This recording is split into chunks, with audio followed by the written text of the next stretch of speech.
Okay. Sometimes the gift that men use to help them connect their action to their pain is related to practicality, and that's the one we're going to talk about right now. And in fact, we maybe need to talk just a little bit about the gift, because what I found over the years was that men would generally use the piece of themselves where they were most gifted in order to connect in with an action.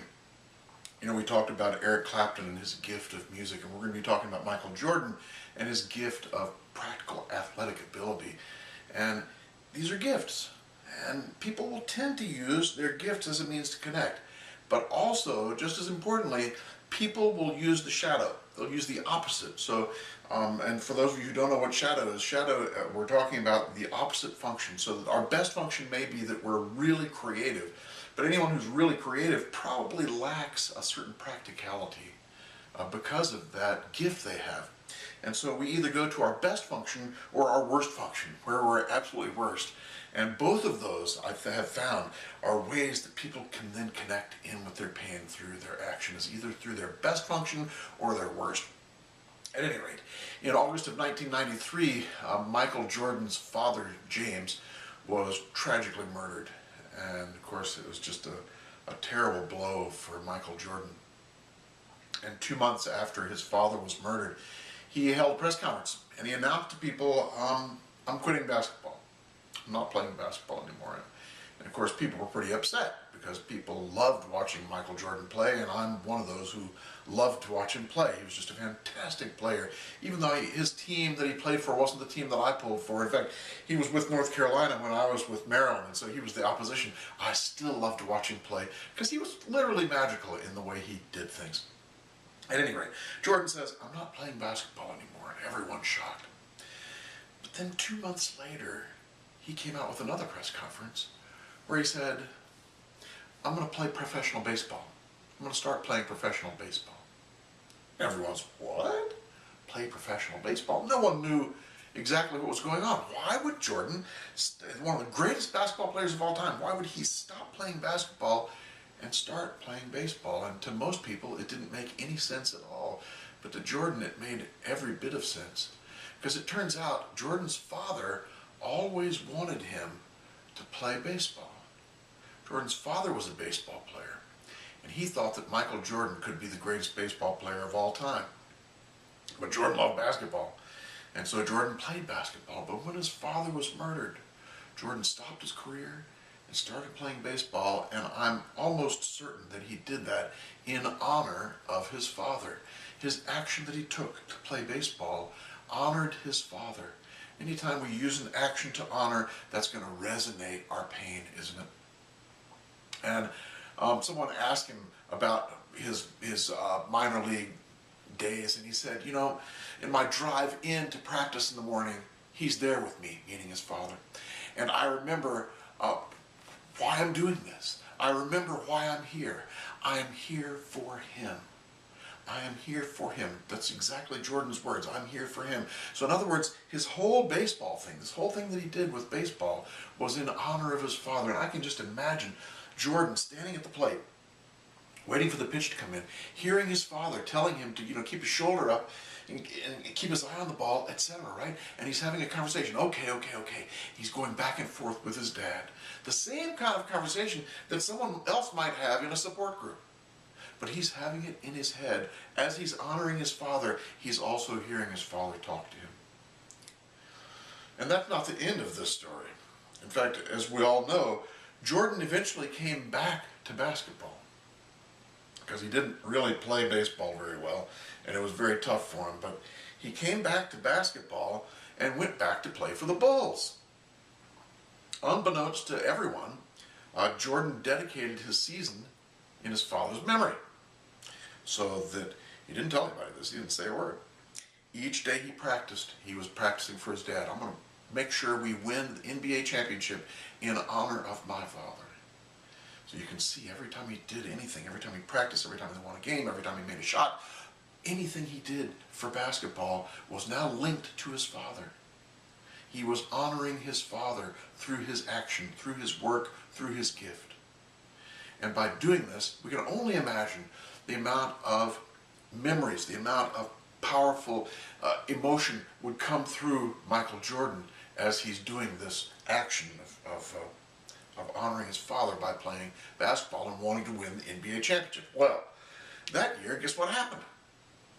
The Bulls played in the NBA championship with the Seattle Supersonics, I think they are.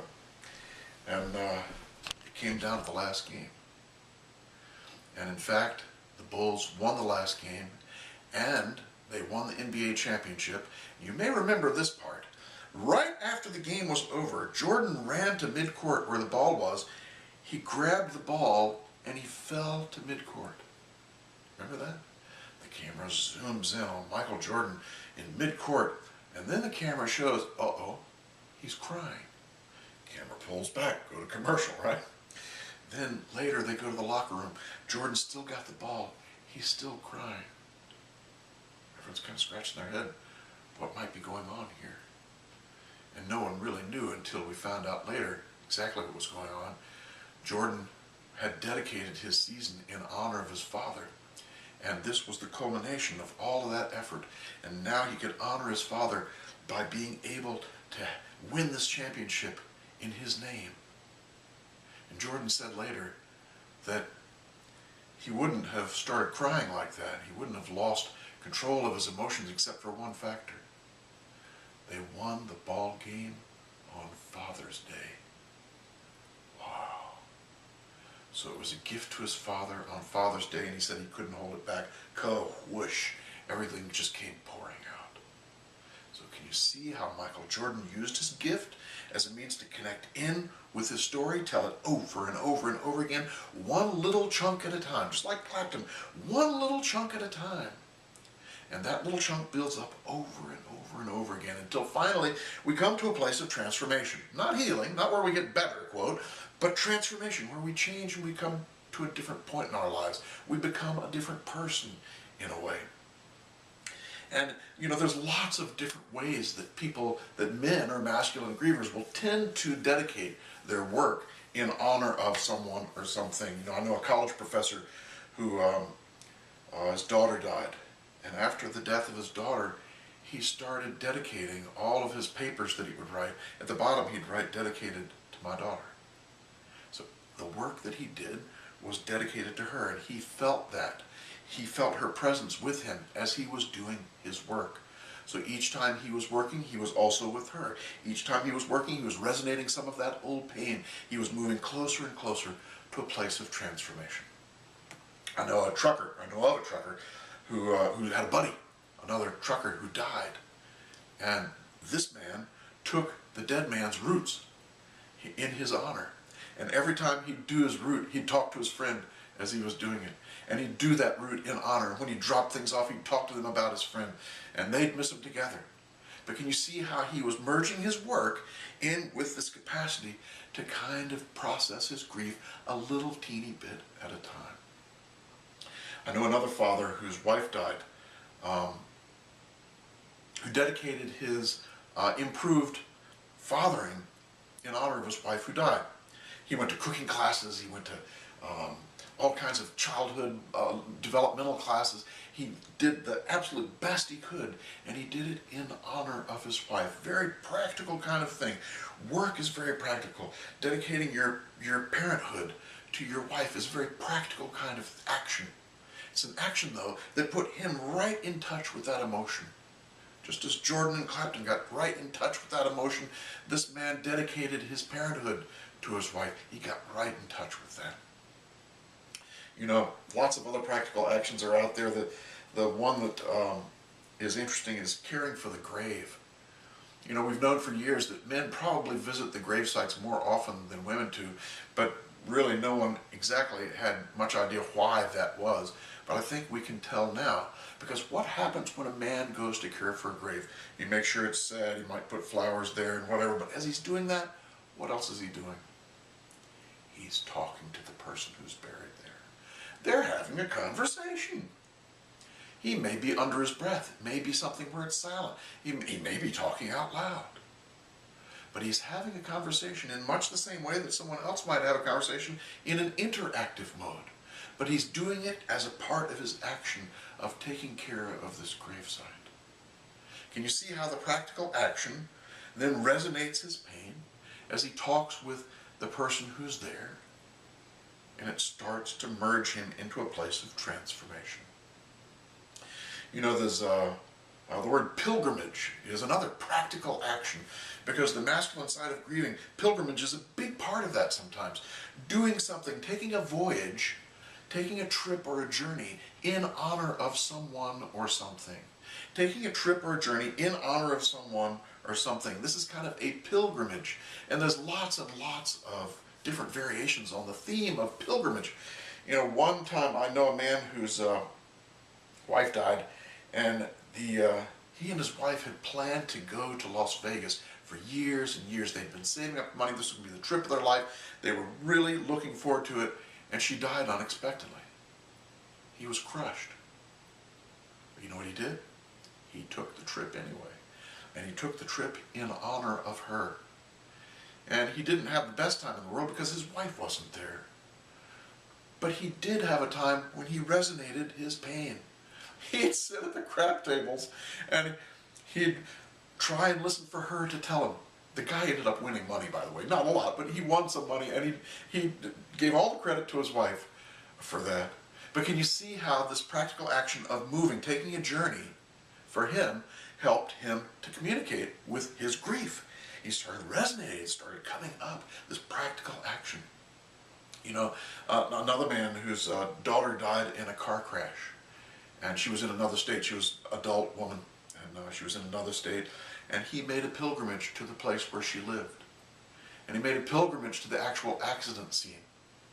And you can imagine how this pilgrimage, this voyage, this journey of going to the accident scene is going to resonate every bit of grief inside. It's going to bring it all up, this practical action of just going from one point to another. This pilgrimage, this moving of one place to another. It's a powerful way to resonate this stuff. You know, there's all sorts of pilgrimages. You know, you can just imagine going to the place of the accident, doing something at a certain time of year, taking a journey at a certain time of year.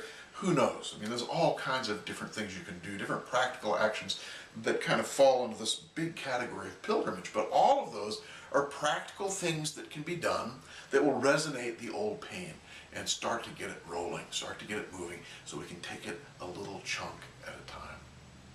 You know, there's scholarship funds. I've seen men all the time, they'll do this.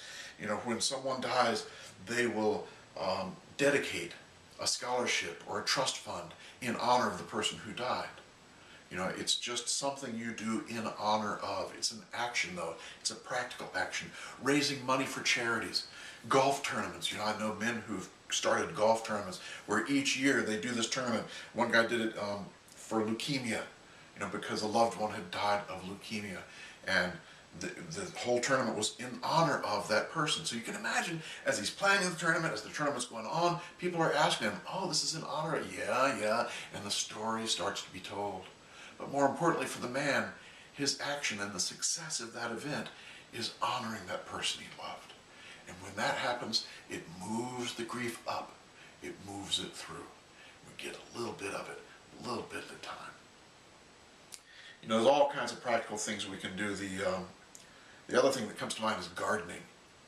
You know, working in the garden is just a great way to resonate our pain. It's a very practical action, you know, getting out there and digging. I remember one time when after my father died, a group of men donated a tree to me in honor of my father. So I had to dig the hole. And it was the digging of the hole. I put it off for a long time. I didn't want to do it. So the last night, before they were supposed to put the tree in, I went out and dug the hole. But digging this hole and gardening was just amazing. The tears just started flowing just in the digging, just in digging that hole for that tree. Because I was with my father, you know, he was a scientist and liked things just right. So I wanted to dig the hole just right. I wanted to do it just like he'd like. And just that whole process brought him into my spirit, brought him into me. And it resonated my old grief just through the gardening. You know, there's what they call the Cree Indians of Northwest North America have a beautiful ritual that has to do with gardening in some ways. It has There's a man named Jacques. In fact, I wrote about it in Swallowed by a Snake, and I'll read you a quote out of that right now. When his brother died, suddenly Jacques was torn by sadness and anger. Following ancient custom, he went into the forest, selected a tree, and after uttering a prayer, stripped away a piece of the bark. Now the tree, like Jacques, had lost something whose loss caused deep pain. Many times over the following months, he returned to visit the tree. As the seasons passed, the wound in the tree healed. So did the wound in Jacques' heart. With the tree as a visible reflection of his loss, Jacques was reminded that he too was healing. So the Cree Indians have a ritual for men to go out into the forest and select a tree that represents their loss. They wound that tree, they slice off some of the bark, and that tree then becomes their sacred place. That tree, that practical place, the pilgrimage from one place to another to that tree becomes their sacred place where they can feel safe, and where they can let whatever's there come flowing through. So many practical actions. I'm sure you can think of a lot more. But the important point is that the mature masculine can use practical kinds of actions to help connect in with the pain. And let's stop there.